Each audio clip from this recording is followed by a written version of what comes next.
మంత్రి నియోజకవర్గం హామీలు మార్చిన కాంగ్రెస్ కు ఓటుతో బుద్ధి చెప్పాలని ఓటు హక్కు వినియోగించుకున్న జడ్పీ చైర్మన్ పుట్ట మధుకర్. అసెంబ్లీ ఎన్నికల సమయంలో ప్రజలకు ఇచ్చిన హామీల అమలును మరిచిన కాంగ్రెస్ పార్టీకి ఓటు బుద్ధి చెప్పాలనే ఆలోచనతో ప్రజలు ఉన్నారని మాజీ ఎమ్మెల్యే పెద్దపల్లి జిల్లా పరిషత్ చైర్మన్ పుట్ట మధుకర్ అన్నారు. పార్లమెంట్ ఎన్నికల సందర్భంగా సోమవారం మంత్రిని ప్రభుత్వ కళాశాలలో ఏర్పాటు చేసిన పోలింగ్ బూత్ లో ఆయన తన ఓటు హక్కు వినియోగించుకున్నారు. ఈ సందర్భంగా మీడియాతో మాట్లాడుతూ మంథని నియోజకవర్గంలో కాంగ్రెస్ పార్టీ ఎమ్మెల్యే ఎన్ని భయభ్రాంతులకు గురి చేసినా కూడా 100 రోజులలో నెరవేరుస్తా అని చెప్పినటువంటి హామీలను పక్కకు పెట్టి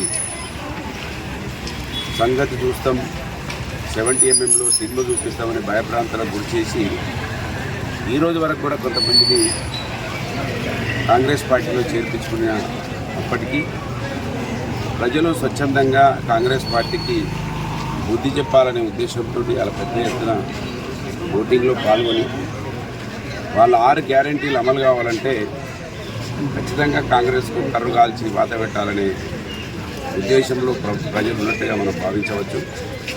ఖచ్చితంగా ప్రజలు తెలంగాణ ప్రజలు కావచ్చు, మంత్రి నియోజకవర్గ ప్రజలు కావచ్చు, గత బీఆర్ఎస్ పార్టీ ప్రభుత్వం కేసీఆర్ గారి నాయకత్వంలో ఏ విధంగా సంక్షేమము అభివృద్ధి తెలంగాణ ముందుకెళ్ళిందో, ఇవాళ 5 నెలలని ఏ విధమైనటువంటి విధ్వంసం జరిగిందో కళ్ళతో చూసిరు కనుక ఆలోచించి తమ ఓటును వినియోగించుకుంటున్నట్టుగా నేను భావిస్తూ ఉన్నాను.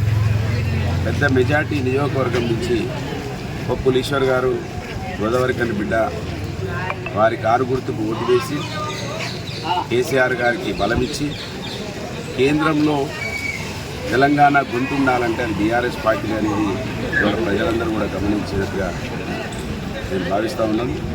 ఓటింగ్లో పాల్గొనే ప్రతి ఒక్కరికి కూడా హృదయపూర్వకంగా శుభాకాంక్షలు బీఆర్ఎస్ పార్టీ తరఫున తెలియజేస్తూ ఉన్నాను. జై తెలంగాణ.